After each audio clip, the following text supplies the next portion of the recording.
We're in open session, Your Honor. Thank you. Thank you, Mr. Witness. Still on the day of the 30th of December, where were you when the election results were announced? I was in my home. And what was the reaction to that announcement? I could hear people outside celebrating the victory of Mr. Mwai Kibaki. Which people were celebrating? I can say Kikuyu mostly did the celebrations. Thank you. And is it correct that nothing further of note happened during the course of the night of the 30th?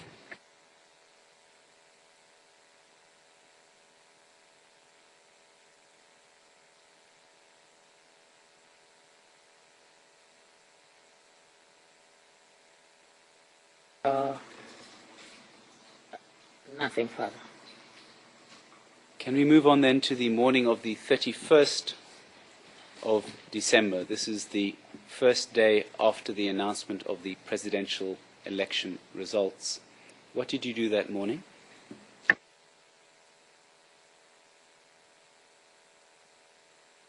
It was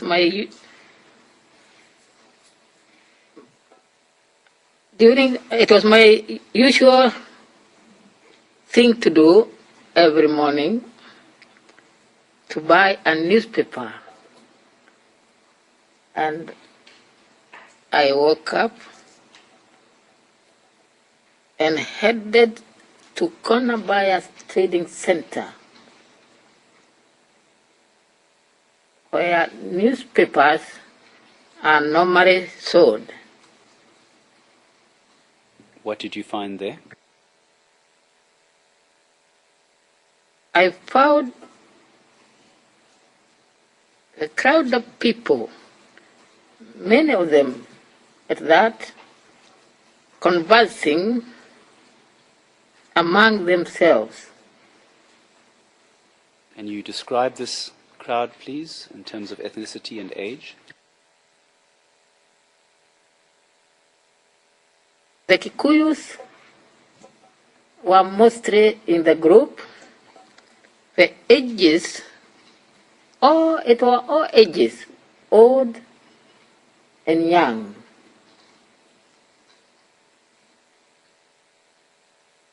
And did you receive any further information relating to any violence during the course of the previous night? A businessman at Konabaya, his name appears as number 8, told me that there were confrontations at another nearby center just within Langas, known as Kisumu Dogo. For the record, if you can spell that, it's Kisumu, new word, Ndogo, Ndogo, correct? Yes. And I believe it will be common cause that this means little Kisumu, correct? Correct. And Kisumu is the area, is a town from which people of the Luo ethnicity mainly come from, correct? Yes. Very well. What happened after that? After getting the information of the confrontation between the Kikuyus and Luos,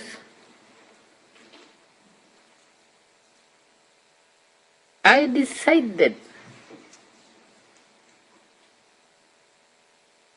as I had been told that all was not well in Langas, I decided to return back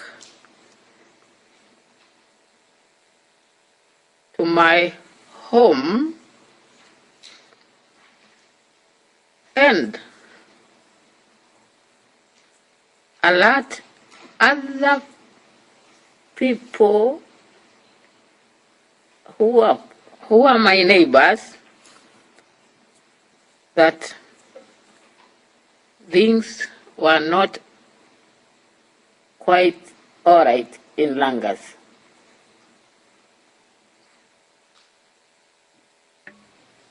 And what did you discover when you returned home? I discovered that houses had been set ablaze.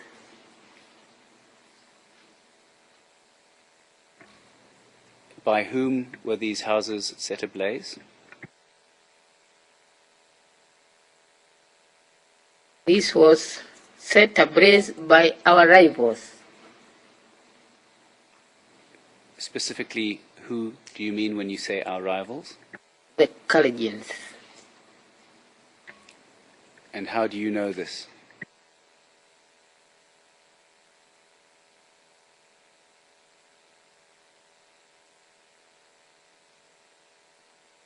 Well, there were no other people whom we were competing with and who had been against the Kikuyu people from the beginning of that year's campaign.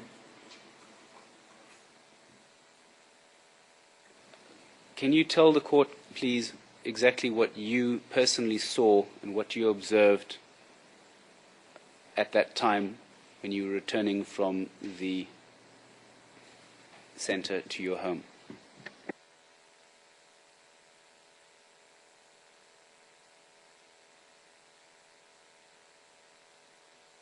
Well,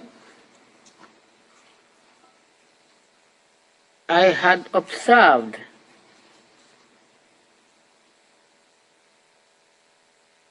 Kalenjin warriors,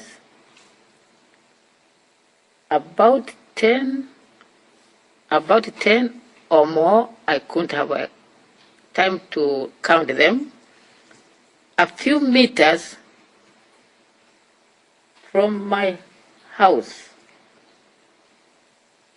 Where were you when you observed this group? I was at my house at the gate. And where were the group when you observed them? The group was about 200 meters away from my house. And can you describe this group of Kalenjin warriors in terms of their age, their appearance, their dress, etc.? They appeared young men between the ages of 18, 20, 21. They had no clothes on the upper shoulder. They had tied their t-shirt on their waist. And I could see bows and arrows. Where could you see the bows and arrows? They had them. They had with them. You're referring to the Kalenjin warriors? Yes. Now, the fact that these group of Kalenjin warriors had their t-shirts tied around their waists, what was the significance of that, according to your knowledge? When Kalenjins are dressed in that manner, It means war.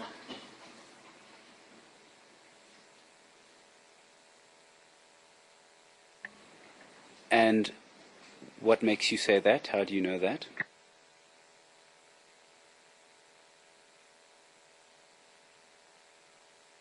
I have lived among themselves for a number of years,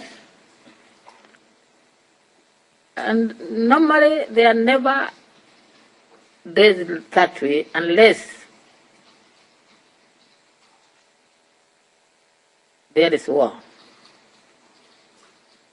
When you say lived among themselves, I presume you're referring to the Kalenjin. Yes. And has there ever been another occasion when you've seen Kalenjin youth dressed in that manner, either personally or through the news or pictures or anything like that? I have never witnessed with my own eyes, but through pictures on the newspapers and the television. And on what occasion was that these pictures and television films were taken? This also happened way back 1992.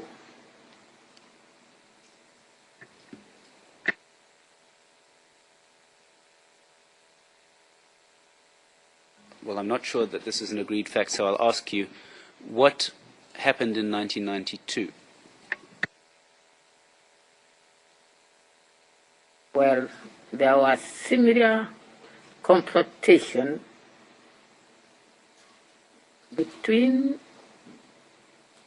the Kikuyus and Kalenjins.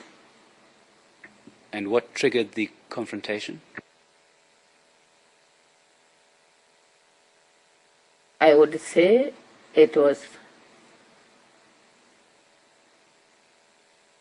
also during election year. That is, it was a political move. Thank you. Now, turning to you've described these youth as Kalenjin youth. How did you know they were Kalenjin? First, the way they were dressing and their appearance.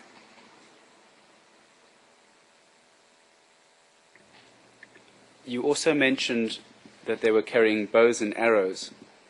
Is there any significance to that fact?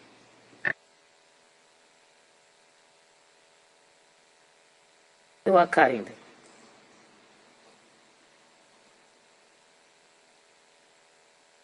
Did you recognize any person among or near this group? Yes, Can you tell the court who, with reference to the list, if necessary?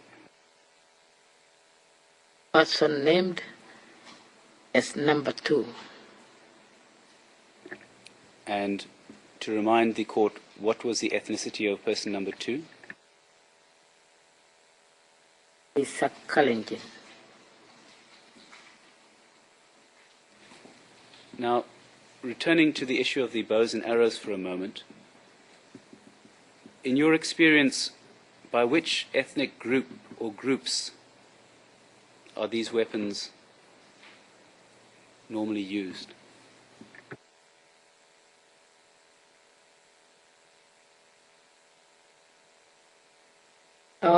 These particular weapons are used by Kalenjins and some other hunters.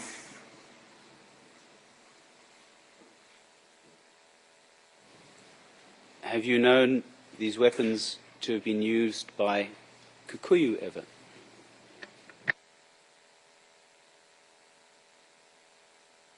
those were many years ago. I can't remember when, but history says there were times the Kikuyus were using the bows and arrows. And in modern times, specifically in 2007? No. Returning then to person number 2, what did you observe him to be doing in relation to this group of Kalenjin warriors you saw 200 meters from your house? My observation was he was giving some instructions because I could see by show of hands how his hands were moving, talking to them. I concluded that he was giving instructions to the youth. And can you tell the court what is the age of person number 2 in relation to the age of the Kalenjin warriors you observed? The age of person number 2 was over 40 years old, and the Kalenjins were youth between the ages of 18 and 21. And can you mentioned that you could see hand gestures. Can you describe to the court maybe in more detail or perhaps demonstrate what sort of hand gestures you saw being made?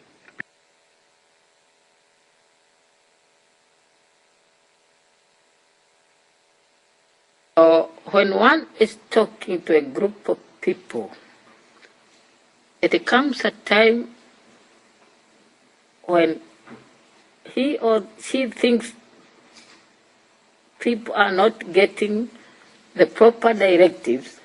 You could see hands moving and fingers, and directly speaking to the group that is just he has with it there. All right. So you observed person number 2 speaking to this group. From the distance where you were, could you hear at all what was being said? No.